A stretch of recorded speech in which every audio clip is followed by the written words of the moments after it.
To make this very clear to everybody. I know a lot of people are worried. So this strengthens XRP and Bitcoin's narrative, okay? So I saw somebody put a beautiful comment that I've talked about cash is trash, Warren Buffett's in cash. Now, cash is the mechanism to buy assets, right? The dollar's not gonna collapse overnight. We're in a transition. With the Straits of Hormuz, oil prices, the liquidity crisis, the credit markets, we're in a global credit crisis. Countries are starting to de-dollarize. You need fiat, you need currency to buy assets when they hit red. So yes, storing cash is absolute trash for the long term because you're getting crushed by inflation. You need cash to buy assets that beat inflation. So that's a means to be able to buy the assets when they're red. This continues. This is going to continue to put oil prices higher. Inflation is going to go up. Americans are going to get fucking pissed. Only one of two things is going to happen. We're going to move into a full monetary reset.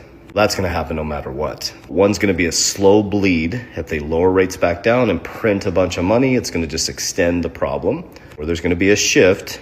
Massive stock market collapse because the private credit markets are about to collapse. Inflation continues to go up. People won't be able to afford their credit payments.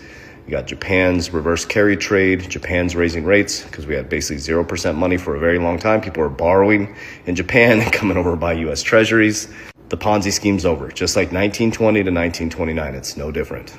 Just like they collapsed the system, monopolized the banking system, screwed over our grandparents, the same shit's about to happen. Well, I position myself.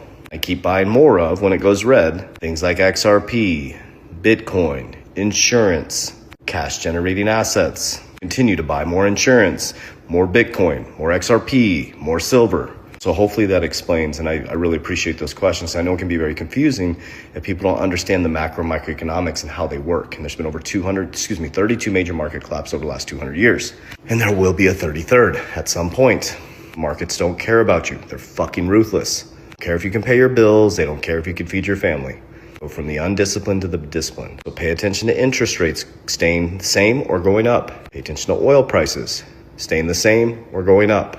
Pay attention to what countries do with U.S. treasuries. Pay attention to the pressure this puts on the U.S. dollar in global monetary trade and the euro dollar. But no, the base on realities change the world order. We're in the fall of a superpower. Over the last 500 years, there's been major collapses. It always plays out the same way. I didn't create the system. I just know how to navigate through it. Another question was, why do I say warriors rise? Because I've been saying that to myself, and I'm looking in the mirror right now. Warriors rise! Get your shit together. I'm literally looking at myself recording a video.